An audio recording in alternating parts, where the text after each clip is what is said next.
Sebelum kalian menonton video ini, silakan klik tombol subscribe terlebih dahulu.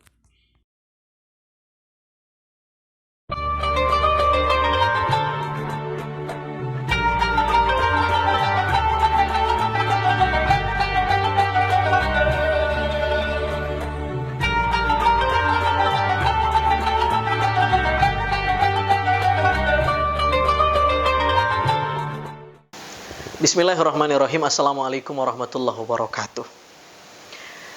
Hari-hari ini kita dituntut oleh protokoler pemerintah untuk harus menjalankan karantina dan isolasi diri.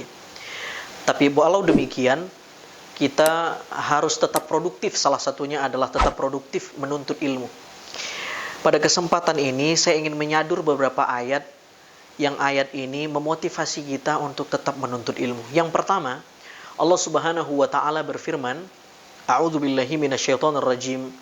Bismillahirrahmanirrahim. Wa 'allama Adama al-asma'a kullaha ila akhiril ayah.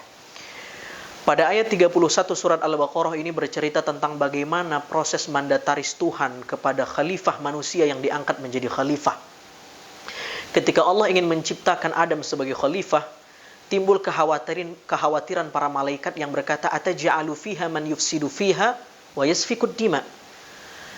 Malaikat punya asumsi, ditakutkan makhluk baru ini akan berbuat keonaran, al-fasad, sekaligus isfikud dima, bertumpah darah. Tapi Allah Subhanahu wa taala katakan wa 'allama Adamal asma di ayat berikutnya 31. Kesimpulan berlapis yang kita bisa tangkap dari fragmen ayat ini adalah agar manusia terhindar dari pertumpahan darah dan berbuat kerusakan dan sukses menjalankan misi kekhalifahannya hanya dengan ilmu.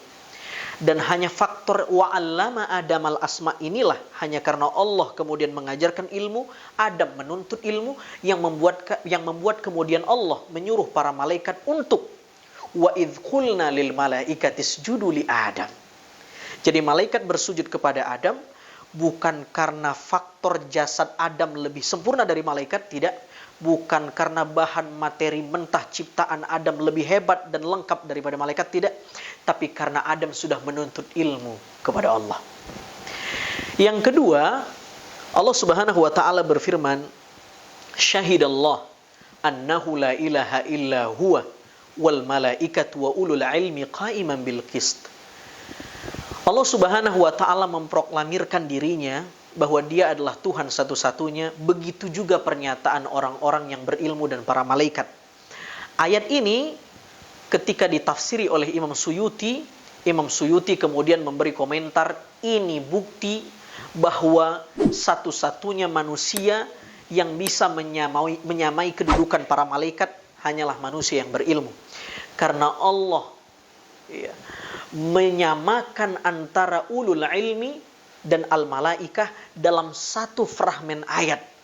Ini luar biasa keutamaan orang berilmu, dia bisa menyamai malaikat.